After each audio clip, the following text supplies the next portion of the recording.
स्वागत है आपका। आप देख रहे हैं क्राइम तक। मैं हूं अश्विनी सिंह, मेरे साथ है दीपिका और प्रिवेश। हम बात करेंगे गुजरात के अहमदाबाद में जिस तरह से आपने देखा होगा कि 10वीं क्लास में पढ़ने वाले स्टूडेंट की हत्या स्कूल में ही कर दी जाती है।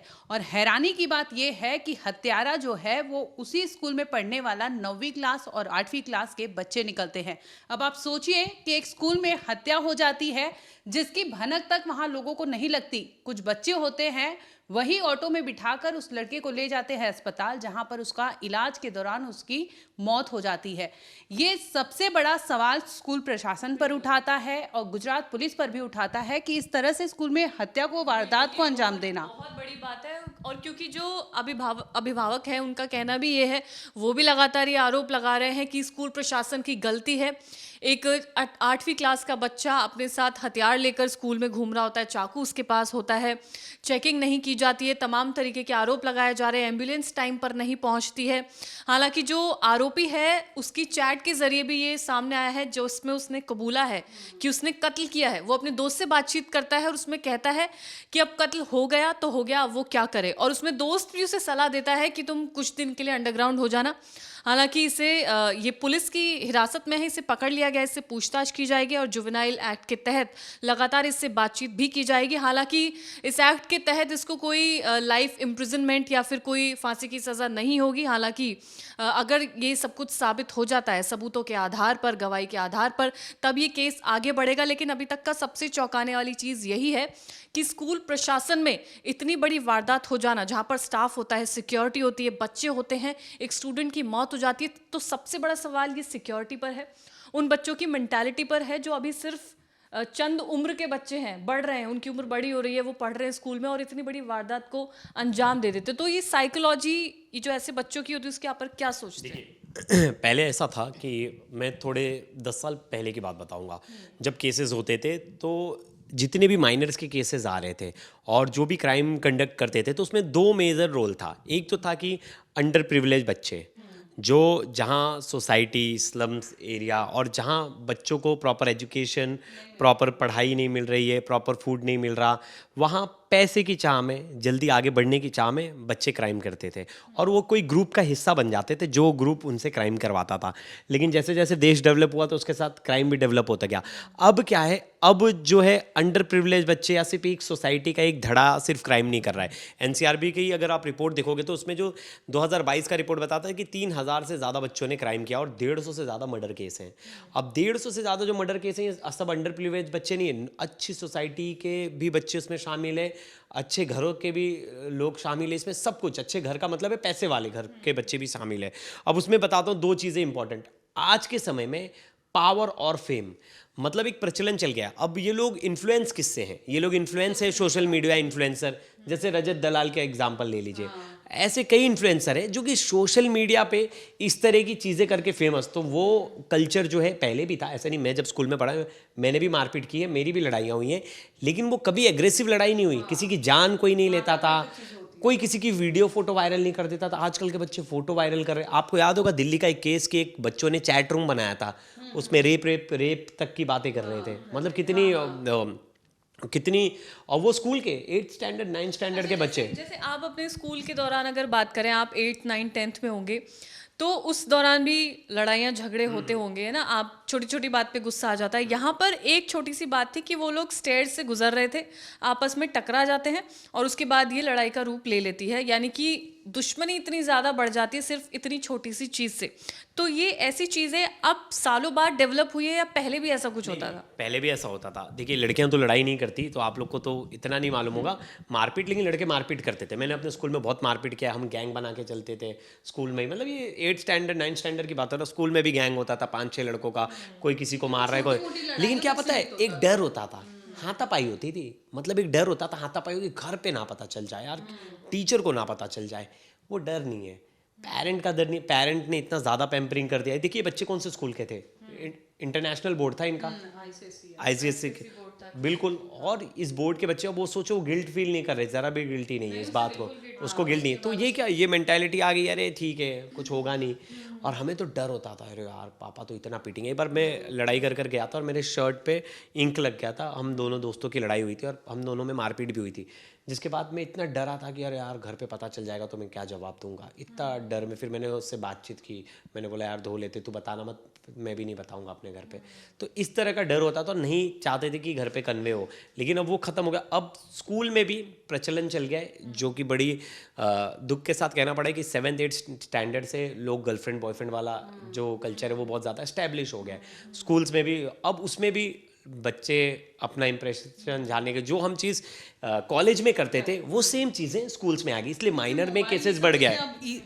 मेरे को लगता है इसमें ना देन ये भी है कि मोबाइल, आपके पास कौन सा मोबाइल था? मेरे पास तो मुझे याद है नोकिया 6233 मेरी पहली मोबाइल थी, और वो भी ग्रेजुएशन के टाइम मिला था कुछ ऐसे। ग्रेजुएशन के टाइम मिला। हाँ, तो ये चीज़ है। और एक चीज़ मैं बताना, मैंने 12th तक मम्मी का फोन यूज हाँ वही 12th के बाद ही मिलता है। हाँ मुझे दिया था। पहली बार आप तो एक और चीज़ शॉक हो गए, मतलब पहली बार मैं किसी अननोन से फेसबुक पे जब आईडी बना के मैंने 12th स्टैंडर्ड में मैंने बनाया था, तो मैंने पहली बार सोचा कि किसी अननोन लड़की या लड़के को भी मैसेज कर सकते हैं। तो पहले मैंने अपने 3-4 दोस्तों लड़कों को मैसेज करके देखा, फिर मतलब हम तो बहुत ज़्यादा लेट इन सब चीज़ों में। अब क्या ईजी एक्सेस, 6th स्टैंडर्ड के बच्चे रील बना रहे हैं, 6th स्टैंडर्ड के बच्चे इंस्टाग्राम पे। मैं ना एक चीज़ बताना चाहूँगी, देखा होगा कि इंस्टाग्राम हम चलाते हैं तो कई ऐसे रील्स आते हैं जिसमें छोटे छोटे बच्चों को गालियाँ देती हैं, तो वो एक ना मुझे लगता है कि प्रोवोक कर रहे हो आप। उनके पेरेंट्स तो होंगे, देखते होंगे, आप ऐसे वीडियो बनाने के लिए मजबूर कर रहे हो बच्चों से। और बहुत छोटे छोटे बच्चे, 5 साल 6 साल, मैंने ऐसे बच्चों का भी रील देखा है। और बड़े बच्चों की बात करूँ, जिस तरह से हमने अहमदाबाद वाला केस देख ले, तो वो वहाँ पर मर्डर को अंजाम देता है और इसके बाद बेखौफ होकर चैट करता है। अब आप सोचिए, उसमें डर था, इतनी बड़ी वारदात को आपने अंजाम दिया, घर पे आके आपको बताने की बजाय आप चैट कर रहे हो और बता रहे हो कि इस तरह से मैंने मार दिया। जबकि दूसरा उसका जो दोस्त होता है वो पूछता है कि तुझे हाथापाई कर लेना चाहिए था, इस तरह से मारना नहीं चाहिए था। तो उस पर वो बोलता है कि हो गया तो हो गया, क्या करूँ। ये देखिए समझदार भी कितने हैं। हमारे टाइम पे तो इतना समझदारी वाला कोई बात भी नहीं करता था कि तुझे हाथापाई करना चाहिए था, तुझे। अब क्या होता है ना कि यहाँ पर ना पेरेंटिंग का रोल भी इतना आ जाता है कि पेरेंट्स ना आपको बचाने की कोशिश करते हैं बहुत ज़्यादा।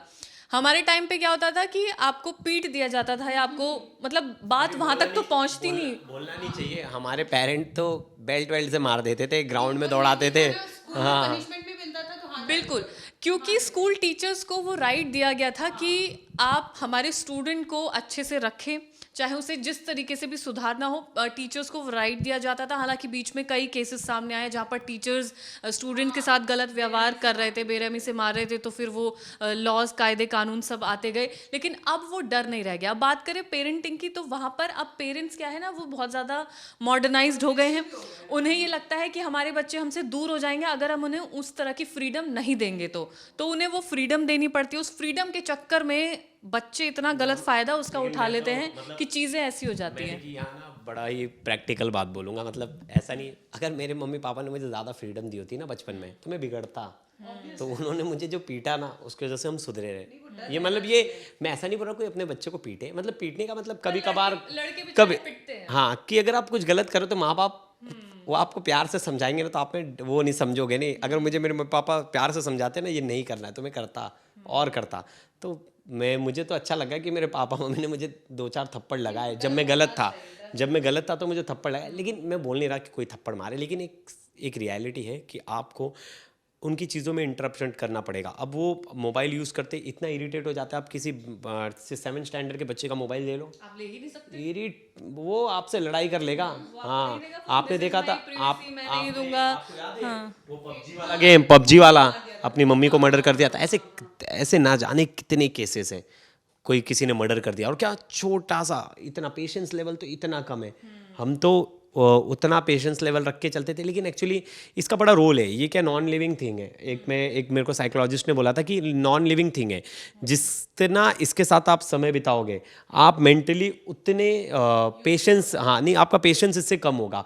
जो बच्चे इसका ज़्यादा यूसेज कर रहे हैं, आपने नोटिस किया होगा, जैसे हम लोग भी जैसे फ़ोन इस्तेमाल करते हैं, हमें देखना होता है क्या चीज़ चल रही है क्या नहीं चल रही। लेकिन हम जब ये चीज़ें देखते हैं, इसका मर्डर हुआ, उसके बाद दूसरी खबर आती है इसका कत्ल हो गया, इसका रेप हो गया, तो हमारा दिमाग कितना ख़राब हो जाता है, हमें फ्रस्ट्रेशन होने लगती है। सोचिए इस एज ग्रुप के बच्चे जिनके पास कोई लिमिट नहीं है, वो अपने फ़ोन पर कुछ भी देख सकते हैं, तो उनके दिमाग में कितनी चीज़ें चलती होंगी। पेरेंट को इतनी समझ रखनी पड़ेगी कि उसका, आप जाके अगर वो इंस्टाग्राम यूज़ कर रहा है तो आप उसके सेटिंग में जाके देखिए कि वो कितना समय चला रहा है। मैंने पर्सनल अपने इंस्टाग्राम पे 15 मिनट का टाइमर लगा के रखा है कि 15 मिनट का टाइम हो गया तो वो तुरंत बता देगा कि आपने कितना देर चलाया, कितना देर नहीं। और मुझे लगता है नॉर्मली हर कोई 2 घंटे 3 घंटे दिन में यूज़ कर रहा है, जो कि बहुत सही नहीं है। मैंने भी जैसे इंस्टाग्राम के लिए सेटिंग की हुई है कि इतने घंटे बाद मेरी नोटिफिकेशन ऑटोमेटिकली बंद हो जाएगी, तो नोटिफिकेशंस भी अगर बंद रहे ना तो आपका दिमाग डाइवर्ट नहीं होगा उसमें। हम आते हैं बच्चों के केस पे, जैसे कि हम बता रहे थे कि अहमदाबाद में जिस तरह से एक मर्डर को अंजाम दिया गया है, इससे रिलेटेड आपको एक केस बताती हूँ। दिल्ली का था, दिल्ली के प्राइवेट स्कूल का ये इंसिडेंट है, मैं नाम नहीं लूँगी स्कूल का, लेकिन वहाँ पर 2-3 दिन पहले की बात है, जहाँ पर एक बच्चा, उसकी टीचर उसे मार देती है, कुछ पनिशमेंट देती है, क्योंकि उस दिन चेकिंग होता है, बच्चों का बैग चेक होता है। तो इस दरमियान उस बच्चे के, आप सोचिए 7वीं या 8वीं क्लास का वो बच्चा था, उसके बैग से 5,000 रुपये कैश मिले थे। इस पर टीचर ने उससे जवाब मांगा था कि ये पैसे किसके हैं और तुमने इतने पैसे स्कूल में क्यों लाए। तो बच्चा कुछ जवाब नहीं देता। इसके बाद फ़ोन जाता है घर पे। बच्चा इतना खौफ में आ जाता है कि अगर घर पे जाऊंगा तो मम्मी मारेगी, पापा मारेंगे, ये सोचते हुए वो स्कूल जब छूटती है उसकी 2:30 बजे, वो वहाँ से निकलता है और चला जाता है दिल्ली के कहीं और इलाके में। अपने घर ना जाकर वो घूमते रहता है यहाँ वहाँ, क्योंकि पैसे तो थे उसके पास। अब टीचर का फ़ोन जाएगा, वो उस डर से घर ही नहीं लौटता। पुलिस कंप्लेन हो जाती है, पुलिस सोचती है कि किडनैपर ने किडनैप किया होगा, ये एंगल से वो जांच चलता है। पता चलता है रात 10 बजे वो बच्चा घर पे आता है, पुलिस लेके आती है कि आपका बच्चा यहाँ पर घूम रहा था। क्या मिसिंग है अभी क्या मिसिंग है, क्या चीजें मिसिंग है जो लोगों को? मुझे एक चीज़ लगता है, अफेक्शन जो है मदर और फादर या फिर पेरेंट्स के बीच में, जो बच्चों का कम्युनिकेशन होना चाहिए। हम लोग के टाइम पे, हम जब स्कूल से लौट कर आते थे तो पूछा जाता था, नहीं हमारे टाइम पे पूछा जाता था कि होमवर्क क्या मिला है क्या नहीं, चेक होता था ये सब चीज़ें। तो मम्मी पापा को टाइम मिलता था, वो हमें पूछा जाता था। लेकिन मुझे लगता है आज के टाइम पे, क्योंकि पेरेंट्स वर्किंग है, तो शायद ये टाइम वो ना दे पाते हो, और यही गैप हो रहा है जिसकी वजह से बच्चे इंटरनेट की दुनिया में इतने खोए हुए हैं कि उन्हें सही और गलत के मायने, मुझे लगता है, पता नहीं चल रहा। मेरे हिसाब से ना ओपन कम्युनिकेशन बहुत ज़्यादा ज़रूरी है, कि आप पेरेंट्स और बच्चों के बीच में कम्युनिकेशन रहे। अभी क्या होता है, आप अपने बच्चों को डे केयर में छोड़ देते हैं, एक दीदी होती है वो उनका ख्याल रख रही होती है। हालांकि आपकी जॉब्स हैं, आप कॉर्पोरेट में काम करें, इतना टाइम नहीं दे पाते, हम खुद घर में टाइम नहीं दे पाते। लेकिन जब तक ओपन कम्युनिकेशन नहीं होगा, यही चीज़ होगी। दूसरी चीज़ है, आप फ्रीडम दीजिए विद रिस्पॉन्सिबिलिटी, यानी कि आप अपने बच्चों को स्वतंत्रता तो दे रहे हैं, लेकिन उसके साथ साथ उसे रिस्पॉन्सिबल भी बनाना होगा कि आपकी जिम्मेदारी है कि आप अपना जीवन इसमें बर्बाद ना करें। फोन सबसे बड़ी वजह है कि फोन में इन्वॉल्व होकर आप सब कुछ भूल जाते हैं। बिल्कुल। आप दोनों की बात सुन के ना मुझे अच्छा तो लग रहा है, लेकिन ना मुझे अंदर ही अंदर हंसी आ रही थी कि मैं बताता क्यों। क्योंकि मैं वो लाइफ से गुजरा हूँ। मतलब जो मैं बता रहा हूँ, मैं जिस स्कूल में था, बहुत बड़ा स्कूल नहीं था, नॉर्मल स्कूल था, और जहाँ से आ रहा हूँ और जिस सोसाइटी से आया हूँ, तो वहाँ लड़के लड़ाई झगड़ा ये सब बहुत करते। तो जो आप लोग बता रहे हो ना, इससे तो नहीं सुधरने वाले। मतलब इससे हाँ, मुझे लगता है जो जिस तरीके से समझे ना, उसको उस तरीके से समझाना चाहिए। मैंने बोल रहा, बच्चा गलत कर रहा है तो उसको डांटो। हाँ, अगर कुछ होता है ना, डांटने के बाद घर से भाग जाते हैं। क्या आपको लगता है एक गलती करने वाला बच्चा डांट से रुक क्या आपको नहीं लगता, मेरे मन में 10 बार ये विचार आए होंगे कि मैं घर से भाग जाऊंगा, लेकिन इतना डरता, अगर भाग जाऊंगा पापा पकड़ लिए तो कितना मारेंगे। अच्छा, तो आप डरपोक निकले इसकी वजह से, ये नहीं है ना कि बाकी बच्चे डरपोक निकलेंगे। डरपोक नहीं, डिसिप्लिन। देखिए, हमेशा मैं एक चीज़ कहता हूँ, संस्कार, मतलब ये चीज़ है, संस्कार और डिसिप्लिन से क्राइम हमेशा कम होता है। याद रखिएगा, अगर आपके अंदर संस्कार हैं, अगर आपको संस्कार और डिसिप्लिन दिया जा रहा है, तो आप बहुत रेयर होगा कि आप क्राइम करोगे। ये तो बहुत सीधा फंडा है। अगर जिसके भी घर में बच्चों के अंदर संस्कार और डिसिप्लिन है, वो क्राइम नहीं करेंगे। अब आप कहोगे कि ऐसा नहीं है, बहुत सारे करते हैं, रेयर केसेस हर जगह होते हैं। गुस्से में कोई भी किसी को मारता है, बहुत हीट ऑफ द मोमेंट वाले केसेस हमने बहुत देखे।